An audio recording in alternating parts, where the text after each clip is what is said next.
Hallelujah. ದೇವರ ಪರಿಶುದ್ಧ ನಾಮಕ್ಕೆ ಸ್ತೋತ್ರವಾಗಲಿ. ವಾಕ್ಯಕ್ಕೆ ನಾವು ಹೋಗೋಣ. ಕಳೆದ ವಾರ ನಾವು ಧ್ಯಾನ ಮಾಡಿದಂಥ ವಾಕ್ಯ ಬಂದು ವಿಶ್ರಾಂತಿ ಕೊಡುವ ದೇವರು ಇರ್ತಾರೆ. ಹಲ್ಲೆಲೂಯಾ. ವಿಶ್ರಾಂತಿಯನ್ನು ಕೊಡುವ ದೇವರು ಯಾರು, ಏನು, ಹೇಗೆ ಅನ್ನೋದನ್ನು ನಾವು ತಿಳ್ಕೊಂಡ್ವಿ. ಈ ವಾರ ಅತ್ಯಂತ ಮುಖ್ಯವಾದಂಥ ಒಂದು ವಿಷಯ ದೇವರ ರಾಜ್ಯ ಎಂಬುದಾಗಿ.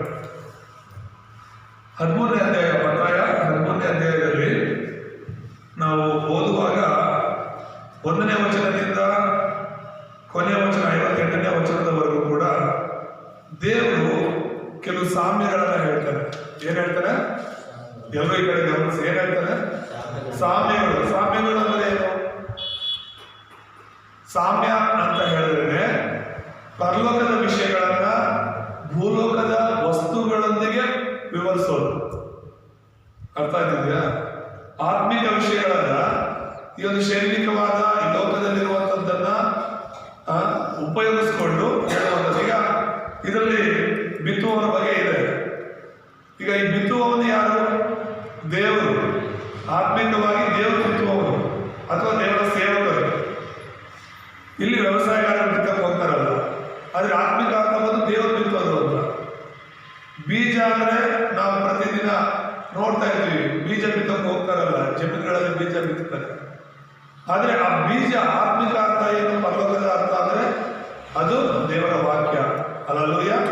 ಸೊ ಸಾಮ್ಯ ಅಂದ್ರೆ ಪರಲೋಕದ ವಿಷಯಗಳನ್ನ ಜನರಿಗೆ ಅರ್ಥವಾಗುವಂತೆ ಹೇಳಲು ಭೂಲೋಕದಲ್ಲಿರುವಂತಹ ವಿಷಯಗಳೊಂದಿಗೆ ಹೇಳುವುದು. ಅರ್ಥ ಆಗ್ತಿದೆಯಾ? ಸೊ ಈ ರೀತಿಯಾಗಿ ಕೆಲವು ಮುಖ್ಯವಾದಂತಹ ಸಾಮ್ಯಗಳು ಈ 13ನೇ ಅಧ್ಯಾಯದಲ್ಲಿ ಇದೆ. ಅದರಲ್ಲೊಂದು 7 ಸಾಮ್ಯಗಳನ್ನು ನಾವು ಇವತ್ತು ಧ್ಯಾನ ಮಾಡಿ ಹೋಗ್ತಾ ಇದ್ದೇವೆ. ಅದರ ಮೂಲಕ ದೇವರು ತನ್ನ ರಾಜ್ಯದ ಕುರಿತಾಗಿ ಏನು ಹೇಳೋದಕ್ಕೆ ಬಯಸ್ತಿದ್ದಾರೆ ಅಂತ ಹೇಳಿ ಇವತ್ತು ಆ ದೇವರ ರಾಜ್ಯದ ಬಗ್ಗೆ ನಾವು ಧ್ಯಾನ ಮಾಡೋಣ.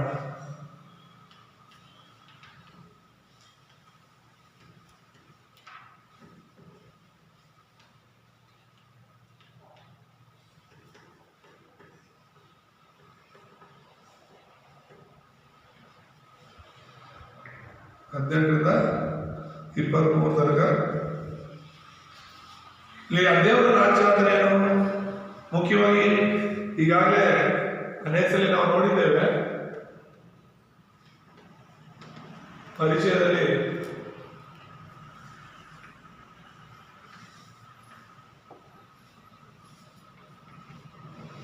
ಮೂರು ವಿಧವಾದ ರಾಜ್ಯಗಳಿವೆ. ಮೊದಲನೇದಾಗಿ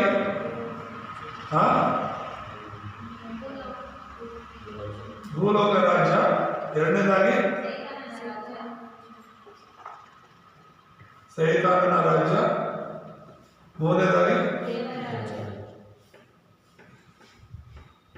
ದೇವರ ರಾಜ್ಯ. ಈ ಭೂಲೋಕದಲ್ಲಿರುವಂತಹ ಮನುಷ್ಯರೆಲ್ಲರೂ ಅರ್ಥ ಮಾಡ್ಕೋಬೇಕಾಗಿರುವಂಥದ್ದು ಏನಂದ್ರೆ 3 ರೀತಿಯಾದಂತಹ ರಾಜ್ಯಗಳಿವೆ. ಈ ಭೂಲೋಕ ಮಾತ್ರನೇ ಅಲ್ಲ ಇರೋದು. ತುಂಬಾ ಜನ ಅನ್ಕೊಳ್ಳೋದಂದ್ರೆ ಈ ಭೂಲೋಕ ಮಾತ್ರನೇ ನಮ್ಗೆಲ್ಲ, ಬದುಕೋಷ್ಟು ದಿನಗಳು ನಾವು ತಿನ್ನೋಣ, ಕುಡಿಯೋಣ, ಮಜಾ ಮಾಡೋಣ, ನಾಳೆ ಸತ್ತಾಗ ನಾವು ಏನ್ ಎತ್ಕೊಂಡು ಹೋಗ್ತೀವಿ, ನಮ್ಮ ಜೊತೆಗೆ ಏನೂ ಬರಲ್ಲ. ಹಾಗಾಗಿ ಈ ಭೂಲೋಕದಲ್ಲಿ ನಾವು ಇದ್ದಷ್ಟು ದಿನಗಳು ಕೂಡ ನಮ್ಗೆ ಇಷ್ಟವಾದ ರೀತಿಯಲ್ಲಿ ಬದುಕೋಣ ಅಂತ ಹೇಳ್ಬಿಟ್ಟು ಅನ್ಕೊಳ್ತಾರೆ. ಅದು ಸೈತಾನನ ಯಾವ ಸುತ್ತಾರ. ಯಾಕಂದ್ರೆ ಸೈತಾನ ರಾಜ್ಯ ಕೂಡ ಇದೆ. ಆ ಸೈತಾನ ಆಸೆ ಏನು ಅಂದ್ರೆ ಜನರೆಲ್ಲರೂ ಕೂಡ ಪಾಪ ಮಾಡಬೇಕು, ಜನರೆಲ್ಲರೂ ಕೂಡ ಮೋಸ ಮಾಡಬೇಕು, ಜನರೆಲ್ಲರೂ ಕೂಡ ಯೇಸುವನ್ನು ನಂಬದೆ ಜೀವಿಸಬೇಕು. ಇವ್ರು ಯಾರು ಕೂಡ ದೇವರ ರಾಜ್ಯಕ್ಕೆ ಬರಬಾರ್ದು, ಈ ಭೂಲೋಕದಲ್ಲಿರೋರು ಯಾರು ಕೂಡ ದೇವರ ರಾಜ್ಯಕ್ಕೆ ಬರಬಾರ್ದು, ಪರಲೋಕಕ್ಕೆ ಬರಬಾರ್ದು ಅನ್ನೋದೇ ಸೈತಾನನ ಆಸೆ ಆಗಿರೋದ್ರಿಂದ ಈ ಸೈತಾನನು ಜನರನ್ನ ಮೂಢನಂಬಿಕೆಯಲ್ಲಿ, ವಿಗ್ರಹಾರಾಧನೆಯಲ್ಲಿ ನಡೆಸ್ತಾ ಇದ್ದಾರೆ. ಮನುಷ್ಯರನ್ನ ತಪ್ಪು ಮಾಡ್ತಾ ಇದ್ದಾರೆ. ಈ ಭೂಲೋಕ ರಾಜ್ಯದಲ್ಲಿ ನಾವಿರ್ತೇವೆ, ಸೈತಾನ ರಾಜ್ಯದಲ್ಲಿ ಸೈತಾನನು, ದುರಾತ್ಮಗಳು, ದೆವ್ವಗಳು ಇರುತ್ತೆ. ದೇವರ ರಾಜ್ಯದಲ್ಲಿ ದೇವರು, ದೇವರ ಸಿಂಹಾಸನ, ದೇವದೂತರು ಇರ್ತಾರೆ. ಅರ್ಥ ಆಗಿದೆಯಾ? ಭೂಲೋಕದಲ್ಲಿ ನಾವು ಯಜಮಾನರಾಗಿದ್ರೆ ಸೈತಾನ ರಾಜ್ಯದಲ್ಲಿ ಸೈತಾನ ಯಜಮಾನ, ಪರಲೋಕ ರಾಜ್ಯದಲ್ಲಿ ದೇವರ ಯಜಮಾನ. ಆದ್ರೆ ಈ ಭೂಲೋಕದಲ್ಲಿ ಮನುಷ್ಯರನ್ನ ದೇವರು ಯಜಮಾನನಾಗಿಟ್ಟಿದ್ದು ಸೈತಾನ ಬಂದು ದೇವರ ವಾಕ್ಯ ವಿರುದ್ಧವಾಗಿ ನಡ್ಕೊಳ್ಳುವಂತೆ ಮಾಡಿ ಪಾಪದಲ್ಲಿ ಬೀಳಿಸ್ತಾನೆ.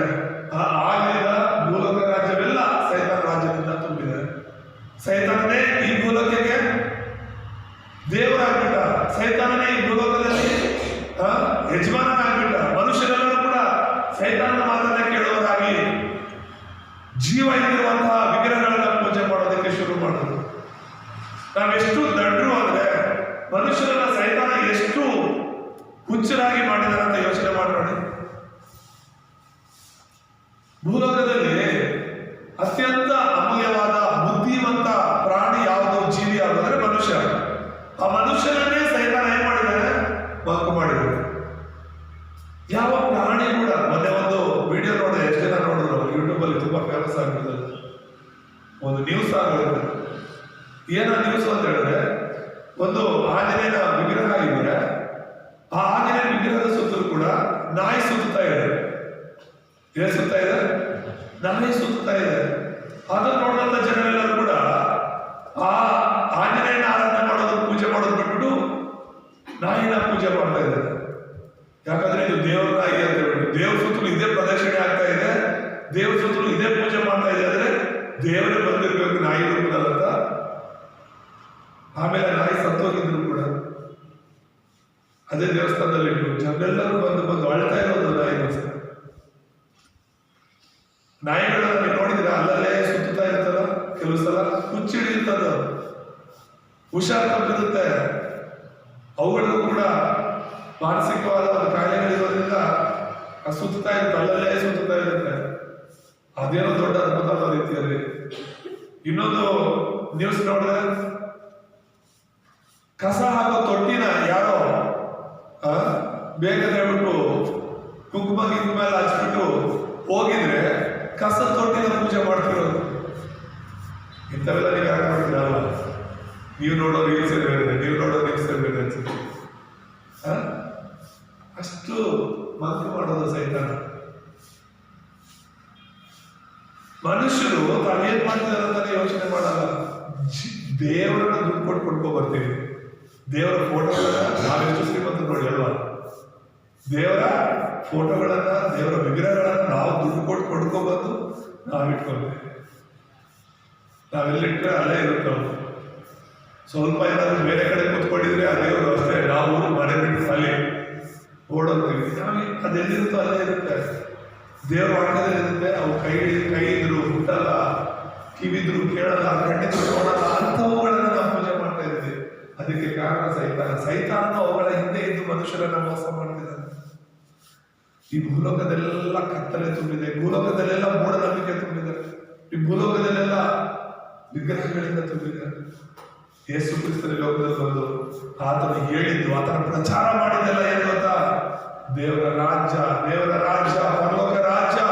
ಈ ಪರಲೋಕ ರಾಜ್ಯ ಸಮೀಪವಾಗಿದೆ, ಪರಲೋಕ ರಾಜ್ಯ ನಿಮ್ಮಲ್ಲಿದೆ. ದೇವರ ರಾಜ್ಯಕ್ಕಾಗಿ, ನೀತಿಗಾಗಿ ನೀವು ತಗೊಂಡು ಮಾಡಿ ದೇವರ ರಾಜ್ಯವನ್ನು ಹುಡುಕಿ, ದೇವರ ರಾಜ್ಯವನ್ನು ಹೋಗಿ ನೀವು ಲೋಕಕ್ಕೆ ಸಾರಿರಿ ಅಂತ ಹೇಳಿ.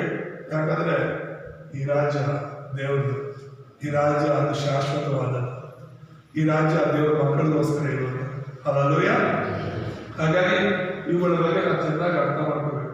ತುಂಬಾ ಜನರು ಬರೀ ಭೂಲೋಕನೇ ನಮ್ಗೆ ಶಾಶ್ವತ, ಇಲ್ಲಿ ಇದ್ದಷ್ಟು ದಿನ ನಾವು ತಿಂದು ಕುಡಿದು ಮಜಾ ಮಾಡಿ ಸಾಯೋಣ, ಪರಲೋಕ ಇದೆಯೋ ಇಲ್ವೋ, ಭೂಲೋಕ ಇದೆಯೋ ಇಲ್ವೋ, ಯಾರು ನೋಡಿದ್ದಾನೆ ಹೋಗಿ ಅಂತ ಹೇಳಿ ತುಂಬಾ ಜನ ಬರೀ ಭೂಲೋಕಕ್ಕಾಗಿ ಜೀವಿಸ್ತಾರೆ. ಅವರೆಲ್ಲರೂ ಸೈತಾನದಿಂದಲೇ ಕಳಿಸಿಕೊಡೋದು. ದೇವರ ರಾಜ್ಯ ಇದೆ, ದೇವರ ರಾಜ್ಯವನ್ನು ನಾವು ಮರ್ತೋಗಿದ್ವಿ. ದೇವರ ರಾಜ್ಯ ಬಗ್ಗೆ ಯಾರಿಗೂ ಆಲೋಚನೆ ಇರಲಿಲ್ಲ, ಜ್ಞಾನ ಇರಲಿಲ್ಲ. ಅದಕ್ಕೆ ದೇವರೇ ಬಂದು ಆತನ ರಾಜ್ಯದ ಬಗ್ಗೆ ನಮಗೆ ಹೇಳಿದ್ದಾರೆ. ಆಮೇಲೆ ದೇವರೇ ಮನುಷ್ಯರ ರೂಪದಲ್ಲಿ ಬಂದು ಆತನ ರಾಜ್ಯದ ಬಗ್ಗೆ ಹೇಳಿದ್ದಾರೆ. ಸೊ ಏನೆಲ್ಲ ಹೇಳಿದ್ದಾರೆ ದೇವರು ಈ ಒಂದು ಸಾಮ್ಯಗಳ ಮೂಲಕ ಅನ್ನೋದನ್ನ ಗಮನಿಸೋಣ. ತುಂಬಾ ಮುಖ್ಯವಾದಂತಹ ಸಾಮ್ಯಗಳು. ಅನೇಕ ಸಲ ನೀವು ಓದಿರ್ಬೋದು, ಕೇಳಿಸ್ಕೊಂಡಿರ್ಬೋದು. ಈಗ ಮತ್ತೊಂದು ಮತ್ತೆ ಗಮನ ಕೊಡೋಣ. ಮೊದಲನೇ ಸಾಮ್ಯ ಬಂದು ಬಿತ್ತುವವನ ಸಾಮ್ಯ.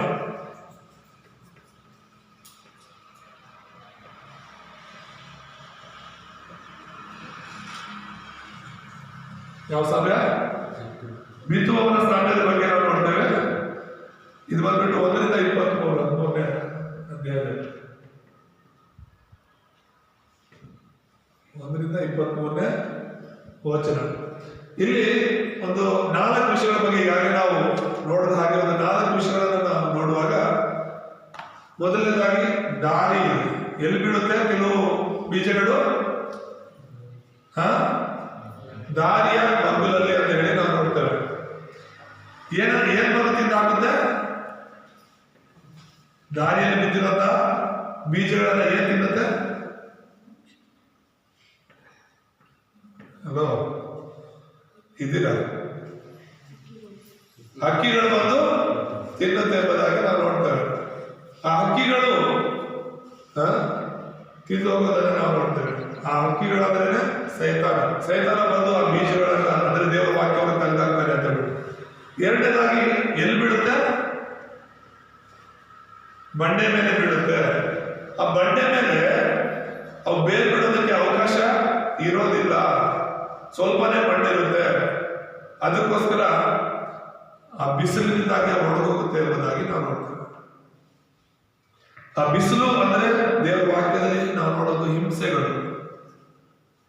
ದೇವರ ಮಕ್ಕಳು ದೇವರ ವಾಕ್ಯವನ್ನು ಸ್ವೀಕರಿಸ್ತಾರೆ, ಕೇಳಿದ ತಕ್ಷಣ ತುಂಬಾ ಖುಷಿ ಆಗುತ್ತೆ. ಈ ಬಂಡೆ ಮೇಲೆ ಬಿದ್ದಿರೋ ಬೀಜಗಳು ನೀವು ನೋಡಿರ್ಬೋದು, ಒಂದು ರಾಗಿ ಬಿದ್ದಿರ್ತಾರೆ, ತುಂಬಾ ಬೇಗ ಬರುತ್ತೆ. ಅದು ನೆಲದಲ್ಲಿರೋದಕ್ಕಿಂತ ಬಂಡೆ ಮೇಲೆ ಇರೋ ಆ ರಾಗಿ ಬೇಗ ಮೊಳೆಯುತ್ತೆ, ಅಷ್ಟೇ ಬೇಗ ಒಣಗೋಗುತ್ತೆ. ಕಾರಣ ಏನಂದ್ರೆ ಬೇರು ಬಿಡೋದಕ್ಕೆ ಮಣ್ಣಿರೋದಿಲ್ಲ, ಅದಕ್ಕೋಸ್ಕರ ಬೇಗ ಒಣಗೋಗುತ್ತೆ. ತುಂಬಾ ಬಿಸಿಲು, ಆ ಬಿಸಿಲಿನ ಒಂದು ಕಾವುಗೆ ಆ ಬಂಡೆ ಮೇಲೆ ಜಾಸ್ತಿ ಹೀಟ್ ಇರೋದ್ರಿಂದ ಒಣಗೋಗುತ್ತೆ. ಹಾಗೇನೆ ಮನುಷ್ಯರು ಕೂಡ ದೇವರ ವಾಕ್ಯವನ್ನು ಯಾರು ಬೇಗ ಸ್ವೀಕರಿಸ್ಬಿಟ್ಟು ನಾಳೆಯಿಂದ ನಾನು ಬದಲಾಗ್ಬಿಡ್ತೀನಿ, ಹೀಗ್ ಮಾಡ್ತೀನಿ, ಹಾಗೆ ಮಾಡ್ತೀನಿ ದೇವರಿಗೋಸ್ಕರ ಅಂತ ಹೇಳೋರೆಲ್ಲರೂ ಕೂಡ ಬಂಡೆ ಮೇಲೆ ಬಿದ್ದ ಬೀಜದ ಹಾಗೆ.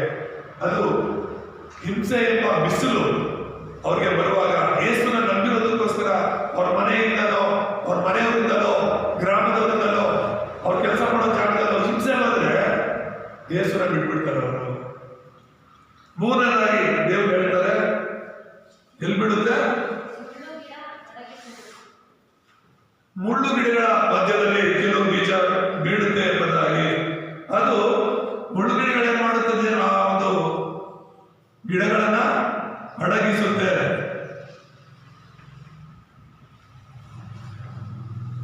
ಆ ಅಡಗಿಸೋದು ಅಂದ್ರೆ ಏನು ಅಂದ್ರೆ ಅದೊಂದು ಐಶ್ವರ್ಯ. ಏನು ಐಶ್ವರ್ಯ ಅಂದ್ರೆ ಅನೇಕ ಜನರು ಯೇಸು ಸ್ವಾಮಿನ ನಂಬಿರ್ತಾರೆ. ಯೇಸು ಸ್ವಾಮಿಯಲ್ಲಿ ಈಗ ಮುಳ್ಳು ಗಿಡಗಳ ಮಧ್ಯದಲ್ಲಿ ಬಿದ್ದಿರೋ ಬೀಜಗಳು ನೋಡಿ ಏನ್ ಮಾಡುತ್ತವು? ಬೇಗ ಮೊಳೆಯೋದಕ್ಕೆ ಬರುತ್ತೆ, ಅದು ಬೆಳಿಬೇಕು ಅಂತ ಆಸೆ. ಆದ್ರೆ ಏನಾಗುತ್ತೆ? ಅದು ಮುಳ್ಳು ಗಿಡಗಳು ಏನ್ ಮಾಡುತ್ತೆ? ಅದನ್ನ ಅಮುಗಿಸ್ಬಿಡುತ್ತೆ, ಅಡಗಿಸ್ಬಿಡುತ್ತೆ. ಅದೆಷ್ಟು ಬೆಳಿಬೇಕಂದ್ರೂ ಕೂಡ ಬೆಳೆಯೋದಕ್ಕೆ ಅವಕಾಶ ಇದ್ದಿರೋ ಹಾಗೆ ಮುಳ್ಳು ಗಿಡಗಳು ಅಡಗಿಸುತ್ತೆ. ಹಾಗೆ ದೇವರ ವಾಕ್ಯ ಅನ್ನೋದು ಕೆಲವರ ಹೃದಯಗಳಲ್ಲಿ ಬಂದ ತಕ್ಷಣ ಅವ್ರು ಬೆಳಿಬೇಕು ಅಂತ ಆಸೆ ಇರುತ್ತೆ. ಈ ಲೋಕದ ಹಣ, ಈ ಲೋಕದ ಐಶ್ವರ್ಯ ಅವರಿಗೆ ಬಂದಾಗ ದೇವರಿಗೋಸ್ಕರ ಅವರು ಬದುಕೋದಕ್ಕೆ ಆಗೋದಿಲ್ಲ. ದೇವರಿಗಾಗಿ ಬದುಕಬೇಕಂದ್ರೂ ಕೂಡ ಹಣ, ಆಸ್ತಿ, ಅಂತಸ್ತು ಅನ್ನೋದು ಅವರನ್ನ ಏನ್ ಮಾಡುತ್ತೆ? ದೇವರಲ್ಲಿ ಅವ್ರು ಬೆಳೆಯೋದಂತೆ, ದೇವರಿಗಾಗಿ ಅವ್ರು ಜೀವಿಸೋದಂತೆ ಪಡೆಯುತ್ತೆ ಎಂಬುದಾಗಿ ನಾವು ನೋಡ್ತೇವೆ. ಮತ್ತೆ ಮೂರನೇದಾಗಿ ದೇವರು ಹೇಳಿರೋ ಮಾತೇನಂದ್ರೆ ಒಳ್ಳೆ ನೆಲ ಎಂಬುದಾಗಿ ನೋಡ್ತೇವೆ.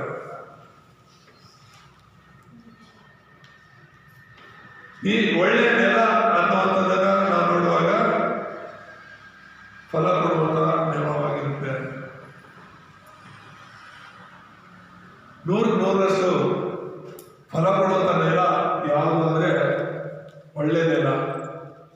ಯಾವುದೋ ಒಳ್ಳೆ ನೆಲ? ನಮ್ಮ ಹೃದಯ.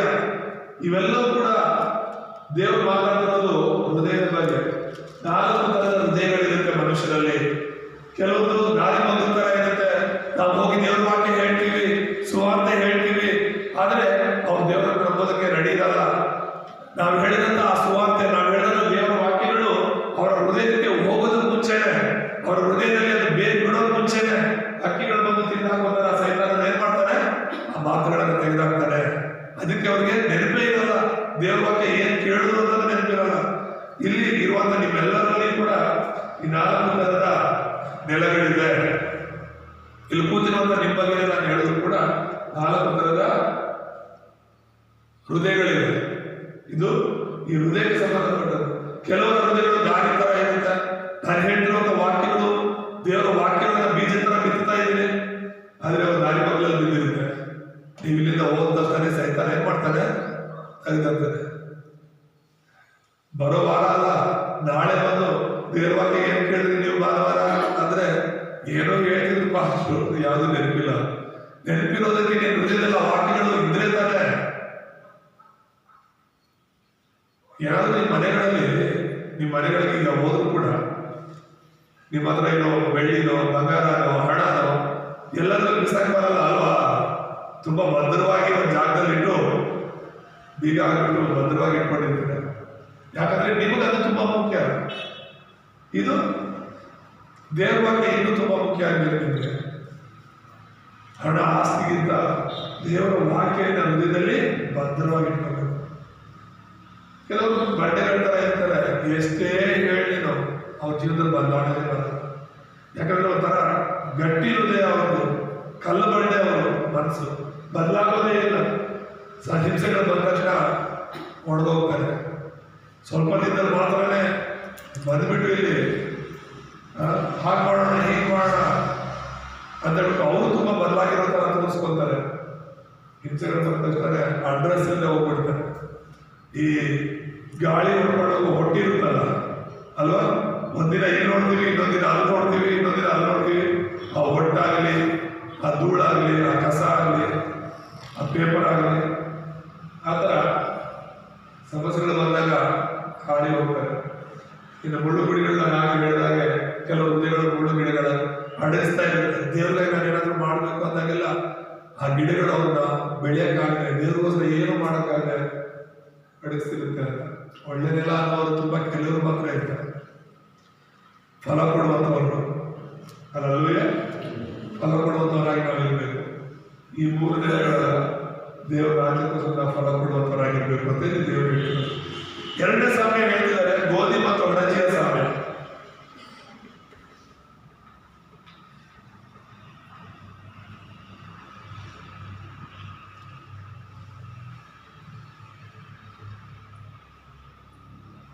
ಗೋಧಿ ಮತ್ತು ಅಣಜಿಯ ಸಾಮ್ಯವನ್ನು ನಾವು ನೋಡ್ತಾ ಇದ್ದೇವೆ. ಇದು 24ರಿಂದ 30ನೇ ವಚನ ತನಕ. ಇಲ್ಲಿ ರೈತ ಗೋಧಿನ ಬಿತ್ತಾನೆ, ಒಳ್ಳೆ ಬೀಜ.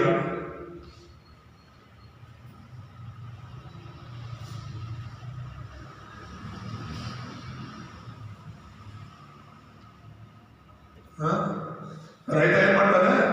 ಒಳ್ಳೆ ಬೀಜ ಬಿತ್ತಾರೆ. ಅದೇ ವೈರಿ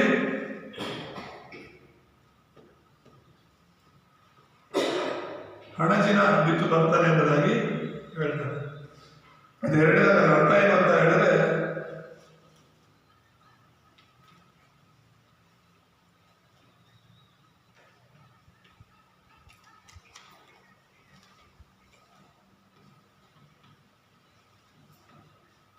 ನ್ಯಾಯ ತೀರ್ಪಿನ ದಿನ ಒಂದಿದೆ. ದಯಮಾಡಿ ಅರ್ಥ ಮಾಡ್ಕೊಳ್ಳಿ. ಇದೇನೋ ಸುಮ್ಮನೆ ಸಾಮ್ಯಗಳಲ್ಲ, ಏನೋ ಕಥೆಗಳಲ್ಲ ದೇವ್ರು ಹೇಳಿರೋದು. ಇದು ಮುಂದೆ ನಡೆಯೋದನ್ನ ದೇವ್ರು ಹೇಳ್ತಾ ಇರೋದು. ಇಲ್ಲಿ ನಾವು 24ರಿಂದ 30ನೇ ವಚನದಲ್ಲಿ ನಾವು ನೋಡುವಾಗ ಒಬ್ಬನು ಹೋಗ್ಬಿಟ್ಟು ಗೋಧಿಯನ್ನು ಬಿತ್ತು ಬರ್ತಾನೆ ಅವನ ಹೊಲದಲ್ಲಿ.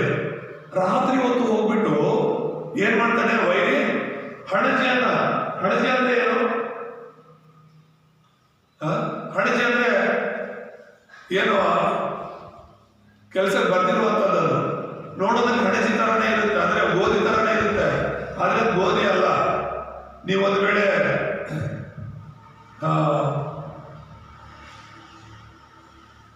ಗೋಧಿನ ನೋಡಿರ್ಬೋದು, ಗೋಧಿಯ ಒಂದು ತೆನೆಗಳನ್ನ ನೋಡಿದ್ದೀರಾ? ಸೇಮ್ ಅದೇ ತರ ಹಣಜಿ ಕೂಡ ಇರುತ್ತೆ. ಗೋಧಿಯ ಒಂದು ತೆನೆ ತರದ ಅದೇ ಗಿಡ ತರನೇ ಇದು ಕೂಡ ಇರುತ್ತೆ, ಹಣಜಿ ಕೂಡ. ಎರಡು ಯಾವುದು ಗೋಧಿ ಯಾವುದು ಹಣಜಿ ಅಂತ ಗೊತ್ತಾಗೋದಿಲ್ಲ. ಅದು ತೀರಾ ಬೆಳೆದು ಫಲ ಕೊಡುವಾಗಲೇ ಗೊತ್ತಾಗೋದು. ಅದಕ್ಕೆ ಈ ಹಣಜಿನ ಬೆಳೆದಿರೋದನ್ನ ನೋಡ್ಬಿಟ್ಟು ಈ ರೈತರ ಹತ್ರ ಹೋಗ್ಬಿಟ್ಟು ಸೇವಕರು ಹೇಳ್ತಾರೆ, ಈ ಹಣಜಿಯನ್ನ ಬೆಳೀತಾ ಇದ್ದಲ್ಲ ಅದನ್ನ ಕಿತ್ತಾಕೋಣ ಅಂತ ಹೇಳಿದ್ರೆ ದೇವ್ರು ಹೇಳ್ತಾರೆ, ಬೇಡ, ನೀವು ಹಣಜಿಯನ್ನ ಕಿತ್ತಾಕೋದಕ್ಕಂತ ಹೋಗ್ಬಿಟ್ಟು ಗೋಧಿನ ಕಿತ್ತಾಕೋದೇ ಕಷ್ಟ. ಎರಡು ಬೆಳೀಲಿ, ಜೊತೆಲಿ ಎರಡು ಬೆಳೀಲಿ. ಒಂದು ದಿನ ಬರುತ್ತೆ, ನ್ಯಾಯ ತೀರ್ಪಿನ ದಿನ ಅಂದ್ರೇನು? ಆ ಗೋಧಿನ ಕುಡ್ಕೊಂಡು ಬಂದಾಗ ಯಾವುದು ಹಣಜಿ ಆಗಿರುತ್ತೋ, ಯಾವುದು ಕೆಲಸಕ್ಕೆ ಬಂದಿರೋದೋ ಅದನ್ನೆಲ್ಲ ಬೇರ್ಪಡಿಸ್ಬಿಟ್ಟು ಅದನ್ನ ಬೆಂಕಿ ಹಚ್ತಾರೆ. ಹಣಚಿನ ಗೋಧಿನ ಮಾತ್ರ ತಂದು ಏನ್ ಮಾಡ್ತಾರೆ, ಮನೇಲಿ ಇಟ್ಕೊತಾರೆ. ಹಾಗೆ ಒಂದು ನ್ಯಾಯ ತೀರ್ಪಿನ ದಿನ ಅಂತ ಬರುತ್ತೆ. ಗೋಧಿ ಅನ್ನೋದು ನಾನು ನೀನು ರಕ್ಷಣೆ ಹೊಂದಿರುವಂತವರು. ಈ ಹಣಜಿ ಅನ್ನುವಂಥವ್ರು ಗೋಧಿ ಯೇಸುವನ್ನು ನಂಬದೇ ಇರುವವರು. ಸಭೆಯಲ್ಲೇ ಅಂದ್ಕೊಳ್ಳಿ, ಹೊರಗಡೆ ಹೇಗೋ ಅವರು ಹಣಜಿನೇ. ಆದ್ರೆ ಸಭೆಯಲ್ಲಿ ಇರುವಂತವ್ರ ಬಗ್ಗೆ ನಾವು ಮಾತನಾಡೋದು ಕೂಡ, ಸಭೆಯಲ್ಲಿ ಕೂಡ ಗೋಧಿನೂ ಇದೆ, ಹಣಜಿನೂ ಇದೆ. ಆದ್ರೆ ಯಾವ್ದು ನಿಜವಾದ ಗೋಧಿ, ಯಾವ್ದು ನಿಜವಾದ ಹಣಜಿ ಅಂತ ಗೊತ್ತಿಲ್ಲ. ದೇವ್ರು ಹೇಳಿರೋದು ಬೆಳಿಲಿ ಎರಡು. ಕೆಲವು ಅನ್ಸುತ್ತಲ್ಲ, ನೀವು ನೋಡಿದಾಗ ಏನಪ್ಪ ಇವ್ರು ಇಷ್ಟು ದಿನದಿಂದ ಬರ್ತಾ ಇದ್ದಾರೆ ಸಭೆಗೆ, ಇವ್ರ ಜೀವನ ಬದಲಾಗೇ ಇಲ್ಲ, ಇವ್ರು ಚರ್ಚ್ ಬರ್ತಾರೆ, ನಾವು ಯೇಸುವನ್ನು ನಂಬಿದೀವಿ ಅಂತಾರೆ, ಇವ್ರ ಜೀವನ ಇನ್ನೂ ಬದಲಾಗಿಲ್ಲ ಅಂತ. ಹೊರಗಡೆ ನೋಡೋದಕ್ಕೆ ಕ್ರೈಸ್ತರಾಗಿರೋದಲ್ಲ, ಒಳಗಡೆ ಕ್ರೈಸ್ತರಾಗಿರ್ಬೇಕು. ಹಲ್ಲೆಲೂಯಾ. ಒಳಗಡೆ ನಾವು ತೋರಿಕೆ ಕ್ರೈಸ್ತರಾಗಿ ಎಲ್ಲ ಇರ್ಬೇಕಾಗಿರೋದು, ಹೃದಯದಿಂದ ಕ್ರೈಸ್ತರಾಗಿರ್ಬೇಕು. ಆತರ ಅಲ್ಲ ಅಂದಾಗ ಯೇಸು ಕ್ರಿಸ್ತರು ಬೇಗ ಬರ್ತಾ ಇದ್ದಾರೆ. ಬರುವಾಗ ಏನಾಗುತ್ತೆ, ಗೋಧಿಯನ್ನ ಹಣಜಿನ ಬೇರ್ಪಡಿಸುವ ಹಾಗೆ ದೇವರು ಕುರಿಗಳನ್ನ ಮೇಕೆಗಳನ್ನ ಬೇರ್ಪಡಿಸ್ತಾರೆ. ದೇವರು ಮಕ್ಕಳನ್ನ, ಸೈತಾನ್ ಮಕ್ಕಳನ್ನ ಬೇರ್ಪಡಿಸ್ತಾರೆ. ಯೇಸುವನ್ನು ನಂಬಿದವ್ರನ್ನ, ನಂಬದೇವ್ರನ್ನ ಬೇರ್ಪಡಿಸಿ ಗೋಧಿಯನ್ನ ಹೇಗೆ ಮನೆಯಲ್ಲಿ ಇಟ್ಕೊತಾರೋ ಹಾಗೆ ದೇವರ ಮಕ್ಕಳನ್ನ ದೇವರು ತನ್ನ ರಾಜ್ಯದಲ್ಲಿ ಕರ್ಕೊಂಡು ಹೋಗ್ತಾರೆ. ದೇವರನ್ನ ನಂಬದೇ ಇರೋರನ್ನ ನರಕವೆಂಬ ಬೆಂಕಿಗೆ ಹಾಕ್ತಾನೆ. ಅರ್ಥ ಆಗ್ತದೆ ಹೇಳ್ತಿರೋದು? ಏನೋ ಇವತ್ತೇನೋ ಚೆನ್ನಾಗಿದೆ ಜೀವನ ಅಂತ ನಾವು ಅನ್ಕೋಬಹುದು. ಆದ್ರೆ ಒಂದು ದಿನ ಬರುತ್ತೆ, ಬೇರ್ಪಡುವಾಗ ನೀನು ಗೋಧಿ ಜೊತೆ ಹೋಗ್ತೀಯಾ, ಹಣಜಿ ಜೊತೆ ಹೋಗ್ತೀಯಾ ಅನ್ನೋದು ಎಚ್ಚರವಾಗಿ ಇರಬೇಕು ಅನ್ನೋದು. ಇನ್ನು ಮೂರನೇ ಸಾಮ್ಯದ ಬಗ್ಗೆ ನಾವು ನೋಡುವಾಗ ಸಾಸಿವೆ ಕಾಳಿನ ಸಾಮ್ಯ.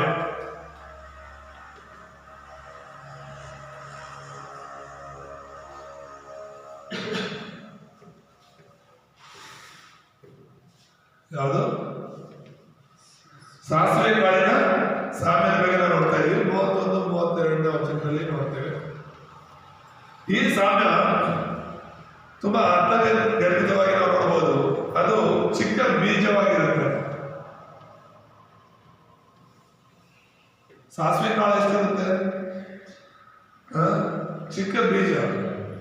ಅದು ದೇವರ ವಾಕ್ಯದಲ್ಲಿ ನಾವು ನೋಡ್ತಾ ಇದ್ದೇವೆ, ದೊಡ್ಡ ಮರವಾಗಿ ಬೆಳೆಯುತ್ತೆ ಅಂತ ಹೇಳಿ. ಮತ್ತು ಇಲ್ಲಿ ಹಕ್ಕಿಗಳು ಬಂದು ಗೂಡು ಕಟ್ಕೊಳ್ಳುತ್ತೆ ಅಂತ ಹೇಳ್ಬಿಟ್ಟು ದೇವರು ಹೇಳ್ತಾ ಇದ್ದಾರೆ. ಹಾಗೇನೆ ದೇವರ ರಾಜ್ಯ ಕೂಡ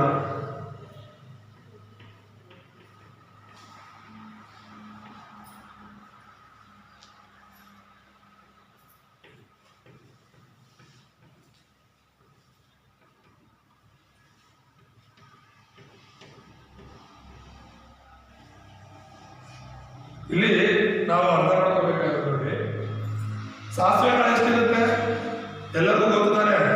ಒಗ್ಗರಣೆಗೆ ಹಾಕ್ತಿರಲ್ಲ ಸಾಸಿವೆ ಕಾಳು, ಎಷ್ಟಿರುತ್ತೆ? ತುಂಬಾ ಚಿಕ್ಕದು. ಎಲ್ಲಾ ಕಾಳುಗಳಿಗಿಂತ ಸಾಸಿವೆ ಕಾಳೆ ತುಂಬಾ ಚಿಕ್ಕ ಕಾಳಿರುತ್ತೆ. ಆದ್ರೆ ಈಗ ನಮ್ಮ ಕಡೆ ಬೆಳೆಯೋದು ಒಂದು ಚಿಕ್ಕದಾಗಿ ಬೆಳೆಯುತ್ತೆ. ಆದ್ರೆ ಇಸ್ರಾಯೇಲಲ್ಲಿ ಯೇಸು ಸ್ವಾಮಿ ಇದ್ದಂತ ಕಾಲದಲ್ಲಿ ಈ ಸಾಸಿವೆ ಕಾಳ ಬಗ್ಗೆ ನಾನು ಓದುವಾಗ ಅಲ್ಲಿ ಆ ಚಿಕ್ಕ ಕಾಳಿದ್ರು ಕೂಡ ಅಲ್ಲಿ ಬೆಳೀತಾ ಇದ್ದದ್ದು ಮರತರ ಬೆಳೀತಾ ಇರ್ತದೆ. ಸಾಸಿವೆ ಗಿಡಗಳು ಮರತರ ಚಿಕ್ಕ ಕಾಳು, ಆದ್ರೆ ದೊಡ್ಡ ಮರದ ಹಾಗೆ ಬೆಳೀತಾ ಇತ್ತು. ಎಷ್ಟು ದೊಡ್ಡದಾಗಿತ್ತು ಅಂದ್ರೆ ಹಕ್ಕಿಗಳು ಬಂದು ಕೂಡ ಅಲ್ಲಿ ಕೂತ್ಕೋಬಹುದು, ಹಕ್ಕಿಗಳು ಬಂದು ಅಲ್ಲಿ ಗೂಡು ಕಟ್ಕೊಂಡು ವಾಸ ಮಾಡಬಹುದಾಗಿತ್ತು. ಅಷ್ಟು ದೊಡ್ಡದಾಗಿ ಅದು ಬೆಳೀತಾ ಇತ್ತಂತೆ. ಇಲ್ಲಿ ದೇವರು ಯಾಕೆ ಸಾಸಿವೆ ಕಾಳ ಉದಾಹರಣೆ ಹೇಳ್ತಿದ್ದಾರೆ ಅಂದ್ರೆ, ದೇವರ ರಾಜ್ಯ ಕೂಡ ಚಿಕ್ಕದಾಗಿರ್ಬೋದು, ದೇವರ ರಾಜ್ಯ ಕೂಡ ಸಾಸಿವೆ ಕಾಳಿನ ಆಗಿರ್ಬೋದು. ಆದ್ರೆ ಅದು ಬೆಳೀತಾ ಬೆಳೀತಾ ದೊಡ್ಡದಾಗುತ್ತೆ. ದೊಡ್ಡದಾಗಿ ನಿಂತರ ನಂತರ ನೀನು ನಾನು ಹಕ್ಕಿಗಳ ತರ ಬಂದು ಆ ದೇವರ ರಾಜ್ಯದಲ್ಲಿ ಸೇರ್ತೀವಿ. ಹಲ್ಲೆಲೂಯಾ. ದೇವರ ರಾಜ್ಯದಲ್ಲಿ ವಾಸ ಮಾಡ್ತೀವಿ. ಇವಾಗ ಈ ದೇವರ ರಾಜ್ಯ ಎಷ್ಟು ದೊಡ್ಡದಾಗಿದೆ, ಎಷ್ಟು ಕಡೆ ಚರ್ಚ್ಗಳಾಗಿವೆ, ಎಷ್ಟು ಕಡೆ ಸೇವಕರಿದ್ದಾರೆ, ಎಷ್ಟು ಕಡೆ ದೇವರ ನಾಮ ಮಹಿಮೆ ಆಗ್ತಾ ಇದೆ. ಚಿಕ್ಕದಾಗಿ ಕೇವಲ ಯೇಸು ಸ್ವಾಮಿ ಅನ್ನೋ ಒಂದು ಚಿಕ್ಕ ಸಾಸಿವೆ ಕಾಳು, ಒಬ್ಬರೇ ಯೇಸು ಅನ್ನುವಂತ ಒಬ್ಬರು ಈ ಲೋಕದಲ್ಲಿ ಬಂದರು. ಅವ್ರ ಮೂಲಕ 12 ಮಂದಿ, 70 ಮಂದಿ, 3000 ಮಂದಿ, 120 ಮಂದಿ ಅಲ್ವಾ? ಮತ್ತೆ ಇದುವರೆಗೂ ನಮ್ಮ ತನಕ ಬಂದಿದೆ. ಇವತ್ತು ಇಡೀ ಪ್ರಪಂಚದಲ್ಲಿ ಯೇಸುವಿನ ನಂಬಿಕೆ ಎಷ್ಟು ಜನ ಇದ್ದಾರೆ ಅಂತ ಹೇಳಿದ್ರೆ ಲೆಕ್ಕ ಹಾಕಲು ಆಗಲ್ಲ. ತುಂಬಾ ಜನ ಎಲ್ಲಿ ನೋಡಿದ್ರು ಕೂಡ ಯೇಸುವಿನ ನಂಬಿರೋರು ಇರ್ತಾರೆ. ಯಾವುದೇ ಒಂದು ಹಳ್ಳಿಗೆ ಹೋದ್ರು ಕೂಡ ಯೇಸು ನಂಬಿರೋರು ಇರ್ತಾರೆ. ಅಷ್ಟು ದೊಡ್ಡದಾಗಿ ದೇವರ ರಾಜ್ಯ ಬೆಳೆದಿದೆ. ಹಲ್ಲೆಲೂಯಾ. ದೇವರ ನಾಮಕ್ಕೆ ಸ್ತೋತ್ರವಾಗಲಿ. ಮತ್ತೆ 4ನೇದಾಗಿ ನಾವು ನೋಡುವಾಗ ಹುಳಿಯ ಸಾಮ್ಯ ಎಂಬುದಾಗಿ ನಾವು ನೋಡ್ತೇವೆ.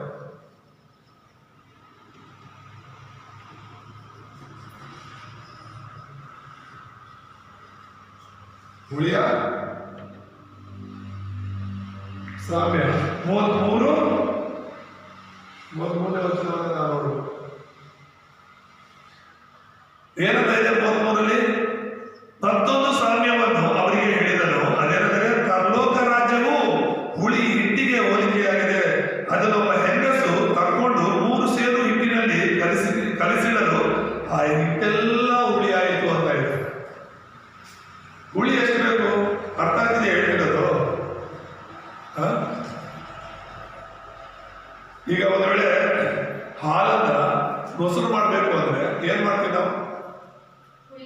ಅದನ್ನ ಚೆನ್ನಾಗಿ ಕಾಯಿಸ್ಬಿಟ್ಟು ಆ ಹಾಲನ್ನ ರಾತ್ರಿ ಸ್ವಲ್ಪ ಆರದ ಮೇಲೆ ಅದರಲ್ಲಿ ಹುಳಿ ಹಿಂಡಬೇಕು.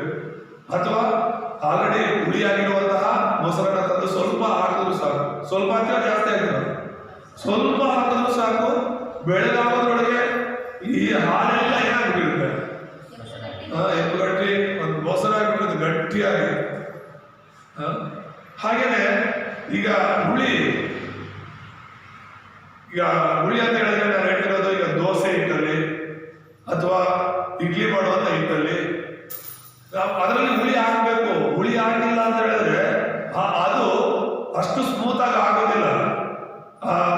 ಏನು ದೋಸೆ ಆಗಲಿ ಮತ್ತು ಇಡ್ಲಿ ಆಗಲಿ ಅದು ಉಬ್ಬೋದಿಲ್ಲ, ಸ್ಮೂತ್ ಆಗಿ ಇರೋದಿಲ್ಲ.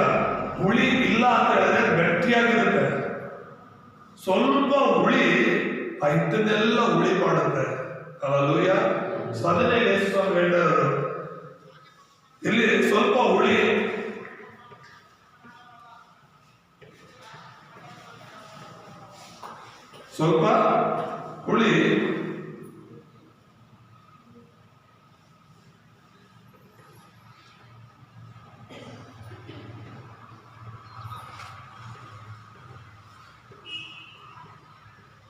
ಹಿಟ್ಟನ್ನೆಲ್ಲ ಹುಳಿ ಮಾಡುತ್ತೆ ಎಂಬುದಾಗಿ ನಾವು ನೋಡ್ತಾ ಇದ್ದೇವೆ. ಹಾಗೆಯೇ ದೇವರ ರಾಜ್ಯದ ಸುವಾರ್ತೆ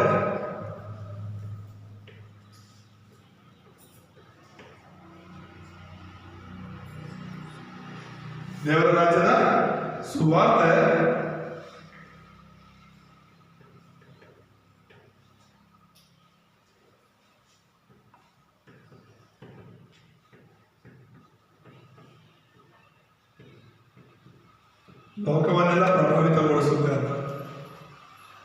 ಯೇಸು ಕ್ರಿಸ್ತನು ಈ ಲೋಕದಲ್ಲಿ ಮನುಷ್ಯನಾಗಿ ಬಂದು ಶಿಲುಬೆಯಲ್ಲಿ ಸತ್ತಂತ ಆ ಸುವಾರ್ತೆ, 3ನೇ ದಿನದಲ್ಲಿ ಎದ್ದು ಬಂದಂತ ಆ ಸುವಾರ್ತೆ ಅನ್ನುವಂಥದ್ದು ಹುಳಿ ಇದ್ದಂಗೆ.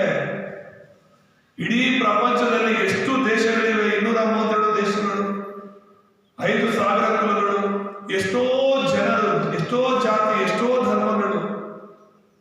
ಆದ್ರೆ ದೇವರ ರಾಜ್ಯದ ಸುವಾರ್ತೆ ಅನ್ನುವಂಥ ಒಂದು ಚಿಕ್ಕದೊಂದು ಸುವಾರ್ತೆ, ಆ ಹುಳಿತರ ಇರುವಂತಹ ಸುವಾರ್ತೆ ಇಡೀ ಪ್ರಪಂಚವನ್ನ ಏನ್ ಮಾಡಿದೆ?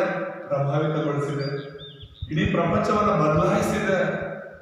ಈಗ ನಿನ್ನೆಲ್ಲ ಆ ಸುವಾರ್ತೆ ಎಂಬ ಹುಳಿ ಬಂದದ್ರಿಂದ ನೀನು ದೇವರ ಮಗುವಾಗಿ ಬದಲಾಗಿದ್ದೀಯ. ಹಲ್ಲೆಲೂಯಾ. ಅರ್ಥ ಆಗ್ತದೆ ಹೇಳ್ತಿರೋದು? ಆ ಹುಳಿ ಅನ್ನೋದು ನಮ್ಮಲ್ಲಿ, ನಮ್ಮ ಕುಟುಂಬದಲ್ಲಿ, ನಮ್ಮ ಒಂದು ಗ್ರಾಮಗಳಲ್ಲಿ ಬಂದಾಗ ಆ ಸುವಾರ್ತೆ ಎಂಬ ಹುಳಿ ಅನ್ನುವಂಥದ್ದು ನಮ್ಮೆಲ್ಲರನ್ನ ಸುವಾರ್ತೆಯಲ್ಲಿ ಬದಲಾಯಿಸಿಬಿಟ್ಟಿದೆ. ನಮ್ಮೆಲ್ಲರನ್ನ ದೇವರ ಮಗುವಾಗಿ, ಮಕ್ಕಳಾಗಿ ಬದಲಾಯಿಸಿಬಿಟ್ಟಿದೆ. ಹಲ್ಲೆಲೂಯಾ. ದೇವರ ನಾಮಕ್ಕೆ ಸ್ತೋತ್ರವಾಗಿ. ಹಾಗೆಯೇ 5ನೇದಾಗಿ ನಾವು ನೋಡುವಾಗ ದ್ರವ್ಯದ ಸಾಮ್ಯ ಎಂಬುದಾಗಿ ನೋಡ್ತೇವೆ.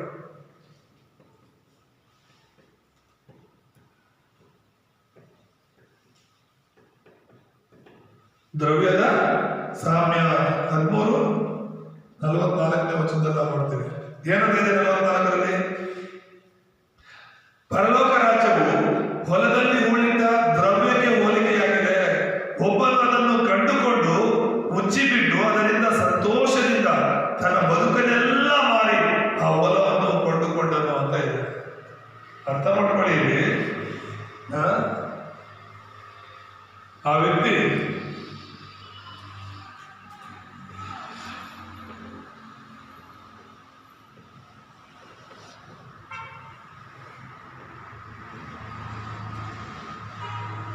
ಆ ದ್ರವ್ಯಕ್ಕಾಗಿ ತನ್ನ ಎಲ್ಲ ಆಸ್ತಿಯನ್ನ ಕಳ್ಕೊಳ್ತಾನೆ ಎಂಬುದಾಗಿ ನಾವು ನೋಡ್ತೇವೆ.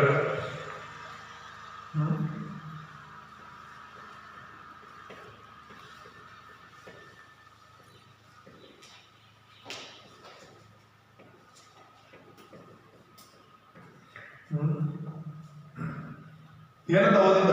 ದ್ರವ್ಯ ಅಂದ್ರೆ ಏನು? ಒಬ್ಬ ವ್ಯಕ್ತಿ ಒಂದು ಹೊಲದಲ್ಲಿ ಕೆಲಸ ಮಾಡಕ್ಕಂತ ಹೋಗ್ತಾನೆ. ಹೋಗುವಾಗ ಅಲ್ಲೇನಿರುತ್ತೆ? ದ್ರವ್ಯ ಸಿಗುತ್ತೆ. ದ್ರವ್ಯ ಅಂದ್ರೆ ಏನು? ಒಂದು ನಿಧಿ. ಆ ನಿಧಿ ಸಿಗುವಾಗ ಅವನೇನ್ ಮಾಡ್ತಾನೆ ಗೊತ್ತಾ? ಅದನ್ನ ತಗೊಂಡಂಗೆ ಓಡೋಗಿದೆ. ಯಾಕಂದ್ರೆ ಆ ಒಂದು ನಿಧಿ ಸಿಕ್ಕಿರೋದಿಲ್ಲಿ ಬೇರೆ ಹೊಲದಲ್ಲಿ. ಈಗ ಅದನ್ನ ನಾನು ತಗೊಂಡು ಹೋದ್ರೆ ಚೆನ್ನಾಗಿರಲ್ಲ, ಅದು ಅವ್ರು ಸೇರಿದ್ದು. ಅದಕ್ಕೋಸ್ಕರ ಅದನ್ನ ಅಲ್ಲೇ ಕೂತಿಟ್ಬಿಟ್ಟು ಇವನೇನ್ ಮಾಡ್ತಾನೆ? ಮನೆಗೆ ಹೋಗ್ಬಿಟ್ಟು ಅವನಿಗಿರುವಂತ ಆಸ್ತಿಯನ್ನ, ಇಲ್ಲಿ ತುಂಬಾ ಸ್ಪಷ್ಟವಾಗಿ ಹೇಳೋದೇನು? ಅವನ ಬದುಕನ್ನೆಲ್ಲ ಮಾರಿ, ಅವನಿಗಿದ್ದನ್ನೆಲ್ಲ ಮಾರಿಬಿಟ್ಟು ಬಂದು ಆ ಹೊಲವನ್ನ ತಗೋತಾನಂತೆ. Hallelujah, hallelujah. ಅರ್ಥ ಆಗ್ತಿದೆ ಹೇಳ್ತಿರೋದು? ಈ ಲೋಕದಲ್ಲಿ ನಾವು ದೇವರಿಗೋಸ್ಕರ ಯೇಸು ಅನ್ನೋದೇ ಒಂದು ನಿಧಿ ನಮಗೆ. ಆಮೇಲೆ ಯೇಸುವಿನ ಸುವಾರ್ತೆ ಅನ್ನೋದೇ ಒಂದು ನಿಧಿ ನಮಗೆ. ದೇವರ ರಾಜ್ಯ ಅನ್ನೋದೇ ಒಂದು ನಿಧಿ ನಮಗೆ. ಇವತ್ತು ದೇವರ ಬಗ್ಗೆ ನಾವು ತಿಳ್ಕೊಂಡಿದ್ರು, ದೇವರ ರಾಜ್ಯ, ದೇವರ ಸುವಾರ್ತೆಯನ್ನು ನಾವು ತಿಳ್ಕೊಂಡಿದ್ರು ಕೂಡ ಇದನ್ನ ನಾವು ನಿಧಿ ತರ ಭಾವಿಸ್ತಿಲ್ಲ ಅಂತ ಹೇಳಿದ್ರೆ ನಾವು ಸರಿಯಾಗಿ ಯೇಸುವನ್ನು ಅರ್ಥ ಮಾಡ್ಕೊಳ್ತಿಲ್ಲ ಅಂತ ಅರ್ಥ. ಇಲ್ಲಿ ಒಬ್ಬ ವ್ಯಕ್ತಿ ತನ್ನ ಬದುಕನ್ನೇ ಮಾಡಿಬಿಟ್ಟು ಆ ಹೊಲವನ್ನು ತಗೋತಿದ್ದಾನಂದ್ರೆ ನಾವು ಯೇಸುಗೋಸ್ಕರ, ದೇವರಿಗೋಸ್ಕರ ಏನು ಕಳ್ಕೊಳ್ಳೋದಕ್ಕೆ ಸಿದ್ಧರಿರಲ್ಲ. ಓ ಯೇಸು ಕಳ್ಕೊಂಡ್ರೆ ಕಷ್ಟ ಬರುತ್ತೆ, ಯೇಸು ಕಳ್ಕೊಂಡ್ರೆ ನಮ್ಮ ದೂರ ಆಗ್ತಾರೆ, ಯೇಸು ಕಳ್ಕೊಂಡ್ರೆ ಕೆಲಸ ಹೋಗುತ್ತೆ, ಯೇಸು ನಂಬ್ಕೊಂಡೆ ನನಗೆ ಅದು ಕಷ್ಟ ಬರುತ್ತೆ ಅನ್ಕೊಂಡು ದೇವರಿಂದ ದೂರ ಆಗ್ತಾರೆ, ದೇವ್ರ ರಾಜ್ಯದಿಂದ ದೂರ ಆಗ್ತಾರೆ ಜನ ವಿನಃ ಅವರದ್ದು ಏನನ್ನು ಕಳ್ಕೊಳ್ಳೋದಕ್ಕೆ ರೆಡಿಲ್ಲ. ಆದ್ರೆ ದೇವ್ರು ಹೇಳೋತಿರೋದಿದೆ, ದೇವರೇ ಹೇಳ್ತಿರುವಂತ ಮಾತಿದು, ದೇವರೇ ಒಂದು ಸಾಮ್ಯದ ರೂಪದಲ್ಲಿ ಹೇಳ್ತಿರುವಂತದ್ದು. ನಿನ್ನ ಜೀವನದಲ್ಲಿ ಯೇಸುವೇ ನಿಧಿ ಆಗ್ಬೇಕು. ನಿನ್ನ ಜೀವನದಲ್ಲಿ ಯೇಸುವಿನ ಸುವಾರ್ತೆ ನಿಧಿ ಆಗ್ಬೇಕು. ಈ ಸುವಾರ್ತೆಗೋಸ್ಕರ ನಿಮ್ಗೆ ಏನು ಕಳ್ಕೊಂಡ್ರು ಪರವಾಗಿಲ್ಲ, ಅದು ಕಳ್ಕೊಂಡಾಗಲ್ಲ, ಪರಲೋಕದಲ್ಲಿ ಅದು ಕಳ್ಕೊಂಡಾಗ. ಅದೇ ತರ ದೇವಾಗ ಹೇಳುತ್ತೆ, ಇಲ್ಲೆಲ್ಲ ಕೆಲವರು ಅನ್ಕೋಬಹುದು ನಾವು ಚರ್ಚ್ ಹೋಗಿ ಕೊಡೋ ಕಾಣಿಕೆ, ನಾವು ಚರ್ಚ್ ಹೋಗಿ ಕೊಡೋ ದಶಭಾಗ, ನಾವು ಸೇವೆಗಾಗಿ ಕೊಡೋ ದಶಭಾಗ, ಇದೆಲ್ಲ ನಾವೇನೋ ಕಳ್ಕೊತಿದ್ದೀವಿ. ಅದೇ ಒಂದು 500, ಅದೇ ಒಂದು 1000 ರೂಪಾಯಿ ನನಗಿದ್ರೆ ನನ್ನ ಜೀವನಕ್ಕೆ ಏನಕ್ಕೆ ಆಗೋದಲ್ಲ, ನನ್ನ ಕುಟುಂಬಕ್ಕೆ ಆಗೋದಲ್ವ ಅಂತ ಯೋಚನೆ ಮಾಡ್ತೀವಿ. ಕೊಡ್ತಿರೋರೇನೋ ಇವ್ರಿಗೇನೋ ಬೇರೆ ಕೆಲಸ ಇಲ್ಲ ಅನ್ಕೊಂಡಿರ್ತಾರೆ. ಕೊಡದೇ ಇರೋರು ಅವ್ರೇನೋ ಸೇವ್ ಮಾಡಿ ಇಟ್ಕೊತಿದೀವಿ ಅಂತ ಅನ್ಕೊಳ್ತಾರೆ. ಸ್ವಾರ್ಥ ಗೊತ್ತಿರೋರು ಮಾತ್ರ ಗೊತ್ತು, ತಮ್ಮ ಬದುಕನ್ನೇ ಕೊಡೋದಕ್ಕೆ ರೆಡಿ. ಹಲ್ಲೆಲೂಯ. ಪೌಲನು ಹೇಳ್ತಾರೆ, ನನಗೆ ಲಾಭವಾದದ್ದನ್ನೆಲ್ಲ ದೇವರಿಗೋಸ್ಕರ ಕಷ್ಟ ಅಂತ ನಡೆಸ್ತಾ ಇದ್ದೀನಿ ಅಂತ. ಸುವಾರ್ತೆಗೋಸ್ಕರ, ದೇವರಿಗೋಸ್ಕರ ನಮಗಿರೋದೆಲ್ಲವನ್ನ ಕಳ್ಕೊಂಡ್ರು ಪರವಾಗಿಲ್ಲ, ಪರಲೋಕದಲ್ಲಿ ಅದನ್ನು ನಾವು ಪಡ್ಕೊಳ್ತೀವಿ. ಇಲ್ಲೇನೋ ನಾವು ಕೂಡ್ಸಿಟ್ಕೋಬೇಕು ಅಂತ ಎಲ್ಲವನ್ನ ನಾವು ಕೂಡ್ಸಿಟ್ಕೊಂಡ್ರು ಕೂಡ ಏನು ತೆಗೆದುಕೊಂಡು ಹೋಗದೆ ಬರೀ ಮೇಲೆ ಹೋಗ್ಬೇಕಾಗತ್ತೆ. ಇಲ್ಲಿ ದೇವರಿಗೋಸ್ಕರ ನಾವೇನು ಕೊಡ್ತೀವಿ, ದೇವರಿಗೋಸ್ಕರ ನಾವೇನು ಕಳ್ಕೊತೀವಿ, ಅದರ 100% ನಾವು ಪಡ್ಕೊತೀವಿ. ಇಲ್ಲಿ ಬಿತ್ತುವ ಸಾಲವನ್ನು ನೋಡಿದಾಗ ಕೆಲವರು 100%, ಕೆಲವರು 60%, ಕೆಲವರು 30% ಅಂತ. ನೀನ್ ಎಷ್ಟು ಫಲ ಕೊಡ್ಬೇಕು? ಒಂದ್ ವೇಳೆ 30 ಸಾಕು ಅನ್ಕೊಂಡ್ರೆ, 60% ಸಾಕು ಅನ್ಕೊಂಡ್ರೆ ಇಲ್ಲ. ಬೆಳೆ ಬಿತ್ತುವವರು, ಬೆಳೆ ಹಾಕೋರು 100% ಬೆಳೆ ಬರಬೇಕು ಅಂತಾನೆ ಆಸೆ ಪಡ್ತಾರೆ. ಹೌದಲ್ಲ? ಒಂದು 30% ಬಂದ್ರೆ ಸಾಕಾಗ್ತಾರೆ ಯಾರಾದ್ರು? ಇಲ್ಲ, ಚೆನ್ನಾಗಿ ಫಸಲ್ ಬರಬೇಕು. ಇಸಾಕನು ಫಿಲಿಸ್ತೀನ ಪಟ್ಟಣದಲ್ಲಿ ಬೆಳೆ ಹಾಕಿ 100% ಅವನು ಬೆಳೆನ ಬೆಳೆಸ್ತಾ ಎಂಬುದಾಗಿ ದೇವರನ್ನು ಆಶೀರ್ವಾದ ಮಾಡ್ತಾ ಎಂಬುದಾಗಿ ನಾವು ಮಾಡ್ತೀವಿ. ಹಾಗಾಗಿ ನಾವು ದ್ರವ್ಯ ಯಾವುದು, ನಿಜವಾದ ನಿಧಿ ಯಾವುದು, ಈ ಲೋಕದ ಆಸ್ತಿನ, ಈ ಲೋಕದ ಹಣನ, ಈ ಲೋಕದ ಚಿನ್ನ ಬೆಳ್ಳಿ ಯಾವುದು ನಮಗೆ ನಿಧಿ? ದೇವರ ರಾಜ್ಯನ ನಿಧಿಯಾಗಿರ್ಬೇಕು. ಹಲ್ಲೆಲೂಯ. ಮತ್ತೆ ಆಡಳಿತ ನಾವು ನೋಡುವಾಗ ಮುತ್ತುಗಳ ಸಾಮ್ಯವನ್ನ ನಾವು ನೋಡ್ತೇವೆ.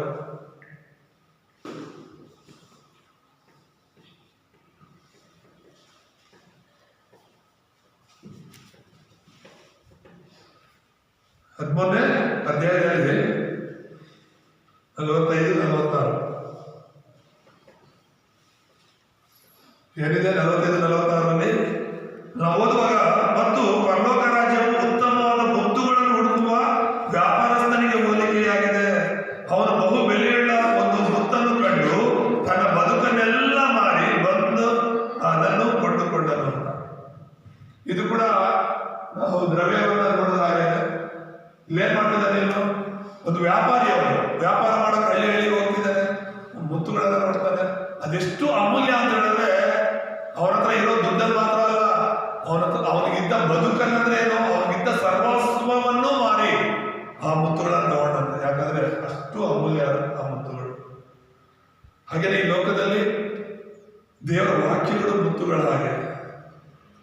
ಮತ್ತೆ 7ನೇ ಅಧ್ಯಾಯದಲ್ಲಿ ದೇವರು ಹೇಳೋದೇನು?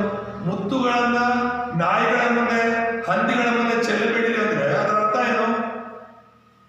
ಸುವಾರ್ತೆ. ಹಲ್ಲೆಲೂಯಾ.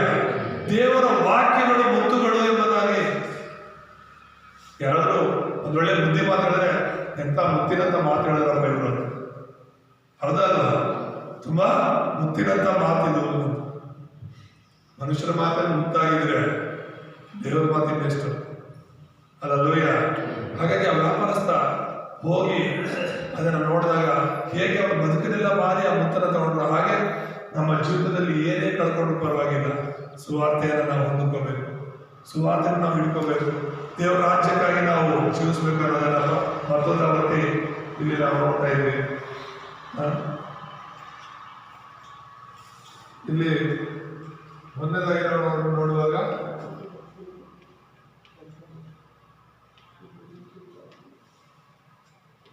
ಮುತ್ತುಗಳ ವ್ಯಾಪಾರಿಯನ್ನು ನಾವು ನೋಡ್ತಾ ಇದ್ದೇವೆ. ಅವನೇನ್ ಮಾಡ್ತಾ ಇದ್ದಾನೆ? ನನ್ನ ಬದುಕದ ಮಾರ್ಗ ಎಂಬುದಾಗಿ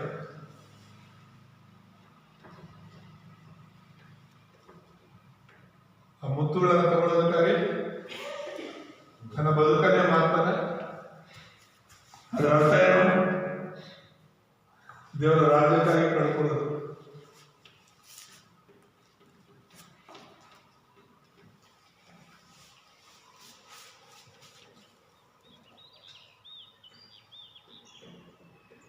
ದೇವರ ರಾಜ್ಯಕ್ಕಾಗಿ ಅವನು ಕಳ್ಕೊಂಡನೆಂಬುದಾಗಿ ಹಾಗೇನೆ 5, 6, 7ನೇದಾಗಿ ನಾವು ನೋಡುವಾಗ ಕೊನೆಯದಾಗಿ ಬಲೆಯ ಸಾಮ್ಯ ಎಂಬುದಾಗಿ ನೋಡ್ತೇವೆ.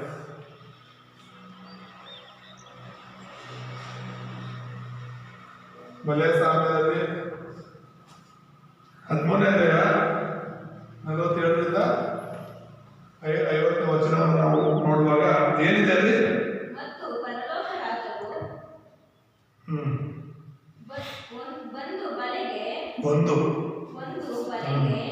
ಹೋಲಿಕೆಯಾಗಿ ಅದನ್ನು ಸಮುದ್ರದಲ್ಲಿ ಹಾಕಿ ಎಲ್ಲ ಜಾತಿಯ ಮೀನುಗಳನ್ನು ಹಿಡಿದು ಅದು ತುಂಬಿದ ಮೇಲೆ ಅದನ್ನು ದಡಕ್ಕೆ ಎಳೆದು ತುಂಬಿಕೊಂಡು ಒಳ್ಳೆಯ ಮೀನುಗಳನ್ನು ಪುಟ್ಟಿಗಳಲ್ಲಿ ತುಂಬಿಕೊಂಡು ಕೆಟ್ಟ ಮೀನುಗಳನ್ನು ಬಿಸಾಡಿ. ಸೊ ಏನಂತ ಇರೋದು? ದೇವರ ರಾಜ್ಯ ಅನ್ನೋದು ಒಂದು ಬಲೆಗೆ ಹೋಲಿಕೆಯಾಗಿದೆ ಅಂತ ದೇವರು ಹೇಳ್ತಾ ಇದ್ದಾರೆ. ಈಗ ಮೀನಿಡಿಯಕ್ಕೆ ಹೋಗುವವರು ಬಲೆನ ನೀರಿಗೆ ಹಾಕುವಾಗ, ಸಮುದ್ರದಲ್ಲಾಗ್ಲಿ ಕೆರೆಯಲ್ಲಾಗ್ಲಿ, ಆ ಬಲೆನ ಹಾಕುವಾಗ ಒಳ್ಳೆ ಮೀನನ್ನು ಮಾತ್ರ ಹಿಡಿತಾರ? ಇಲ್ಲ ಎಲ್ಲ ಮೀನು ಬರುತ್ತ? ಎಲ್ಲ ಮೀನು ತಾನೇ ಬರುತ್ತೆ. ತಿನ್ನಕ್ಕೆ ಆಗಿರುವಂತ ಮೀನುಗಳು ಕೂಡ ಬರುತ್ತೆ. ಕೆಲವು ಮೀನುಗಳನ್ನೆಲ್ಲ ನನಗೆ ಆಶ್ಚರ್ಯ ಆಗೋದು, ಆ ಮೀನು ಹಿಡಿಯುವಾಗ ಕೆಲವು ಮೀನುಗಳನ್ನ ತೆಗೆದು ಬಿಸಾಕ್ತಾ ಇದ್ರು. ಇದು ಮೀನೇ ತಾನೇ ಅಂತ ನಾನು ಚಿಕ್ಕವನಾಗ ಏನು ಅರ್ಥ ಆಗ್ತಿರ್ಲಿಲ್ಲ. ಕೆಲವು ತಿನ್ನಕ್ಕೆ ಆಗಿರುವಂತ ಮೀನು ಚೆನ್ನಾಗಿರಲ್ಲ ಅಂತ ಬಿಟ್ಟು ಹಿಡಿಯೋದಕ್ಕೆ ಹೋಗೋದು ಒಳ್ಳೆ ಮೀನು ಹಿಡಿಯೋದಕ್ಕೆ ಅಂತಾರೆ. ಆದ್ರೆ ಬೇಡವಾದ ಮೀನುಗಳನ್ನ, ಕೆಟ್ಟ ಮೀನುಗಳನ್ನ ಹೇಗೆ ಆ ಮೀನು ಹಿಡಿಯೋರು ತೆಗೆದು ಬಿಸಾಡ್ತಾರೋ ಹಾಗೆ ಒಂದು ದಿನ ಬರುತ್ತೆ. ಈಗ ಈ ಸಭೆ ಎಂಬ ಬಲೆಯೊಂದಿಗೆ, ದೇವರ ರಾಜ್ಯ ಎಂಬ ಬಲೆಯೊಂದಿಗೆ ದೇವ್ರು ಏನ್ ಮಾಡಿದ್ದಾರೆ? ಒಳ್ಳೆಯವರಾಗ್ಲಿ ಕೆಟ್ಟವರಾಗಲಿ ಎಲ್ಲರನ್ನ ಕೂಡ ಕರ್ಕೊಂಡ್ ಬರ್ತಿದ್ದಾರೆ. ಸಭೆಯಲ್ಲಿ ಒಳ್ಳೆಯವರು ಕೆಟ್ಟವರು ಎಲ್ಲರೂ ಇದ್ದಾರೆ. ರಕ್ಷಣೆ ಹೊಂದಿರೋರು ಹೊಂದದೇ ಇರೋರು ಕೂಡ ಸಭೆಗಳಲ್ಲಿ ಇದ್ದಾರೆ. ಕೊನೆ ತನಕ ಇರ್ತಾರೆ. ಯೇಸುವನ್ನು ಬಂದಾಗ ಒಳ್ಳೆ ಮೀನನ್ನ ಕೆಟ್ಟ ಮೀನನ್ನ ಏನ್ ಮಾಡ್ತಾರೆ? ಬೇರ್ಪಡಿಸ್ತಾರೆ. ಒಳ್ಳೆ ಮೀನನ್ನ ಆತನ ತೆಗೆದುಕೊಂಡು ಕೆಟ್ಟ ಮೀನನ್ನ ಬಿಸಾಕ್ತಾರೆ ಎಂಬುದಾಗಿ ಹೇಳಲ್ಪಟ್ಟಿದೆ. ಸಭೆಯಲ್ಲಿರುವ ನಾವು ಎಚ್ಚರವಾಗಿರಬೇಕು. ಹೊರಗಡೆ ಇರೋರು ಬಿಡಿ, ಅವರ ಬಲೆಯೊಳಗೆ ಬರದೇ ಇರೋರು, ಅರ್ಥ ಆಗ್ತದೆ ಹೇಳ್ತಿರೋದು, ಅವರು ಆ ಬಲೆಯೊಳಗೆ ಬರದೇ ಇರೋರು ಅವ್ರು ಹೇಗೂ ನಾಶವಾಗ್ತಾರೆ. ನಾನೇನು ಮಾತಾಡ್ತಿರೋದು? ದೇವ್ರ ವಾಕ್ಯ ಹೇಳ್ತಿರೋದು ಬಲೆಯೊಳಗೆ ಇರುವವರು. ಬಲೆಯಲ್ಲಿರುವ ನೀನು ಒಳ್ಳೆ ಮೀನಾಗಿದೆಯಾ ಕೆಟ್ಟ ಮೀನಾಗಿದೆಯಾ? ಬಲೆಯೊಳಗಿರುವಂತ ನೀನು ರಕ್ಷಣೆ ಹೊಂದಿರೋರಾಗಿದ್ದೀರಾ, ರಕ್ಷಣೆ ಹೊಂದದೇ ಇರೋರಾಗಿದ್ದೀರಾ? ಬಲೆಯೊಳಗಿರುವ ನೀನು ದೇವರ ಮಗುವಾಗಿ ಜೀವಿಸ್ತಿದ್ಯಾ, ಸೈತಾನನ ಮಗುವಾಗಿ ಜೀವಿಸ್ತಿದ್ಯಾ ಅನ್ನೋದು ಮುಖ್ಯ. ಒಂದ್ ವೇಳೆ ಯೇಸು ಸ್ವಾಮಿ ಆರಿಸ್ಕೊಳ್ಳೋದು ಬರುವಾಗ ನೀನು ಯಾರ ಮಗುವಾಗಿರ್ತೀಯ? ದೇವರ ಮಗುವಾಗಿ ರಕ್ಷಣೆ ಹೊಂದಿದ್ಯಾ, ದೇವರಿಗಾಗಿ ಜೀವಿಸ್ತಿದ್ಯಾ? ಆಗ ಆತನು ಆರಿಸ್ಕೊತಾರೆ ಇದು ಒಳ್ಳೆ ಮೀನು ಅಂತ. ಇಲ್ಲ ಅಂದ್ರೆ ಅದನ್ನ ಬಿಸಾಕ್ಬೇಕಾಗತ್ತೆ. ಹಾಗಾಗಿ ಎಚ್ಚರವಾಗಿದೆ ಅಂತ ಹೇಳ್ಬಿಟ್ಟು ಇಲ್ಲಿ ದೇವರು ವಾಕ್ಯ ನಮ್ಮನ್ನ ಎಚ್ಚರಿಸ್ತಾ ಇರೋದು. ಇದು ಬಲೆ, ಒಳ್ಳೆ ಮೀನು, ಕೆಟ್ಟ ಮೀನು ಎರಡು ಕೂಡ ಬಲೆಯೊಳಗೆ ಬರುತ್ತೆ ಬರಾಗಿ ನಾವು ನೋಡ್ತಾ ಇದ್ದೇವೆ. ಹಾಗೇನೆ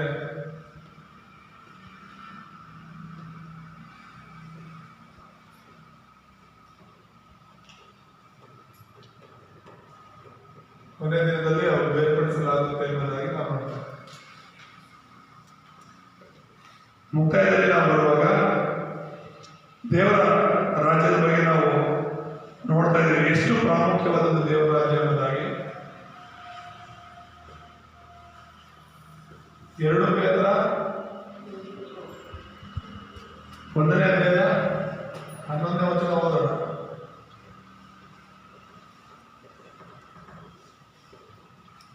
2 ಪೇತ್ರ 1:11 ಓದೋಣ.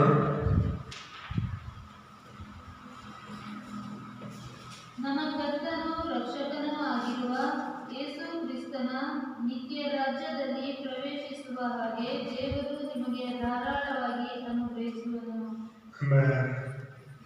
ಏನಂತ ಇದರಲ್ಲಿ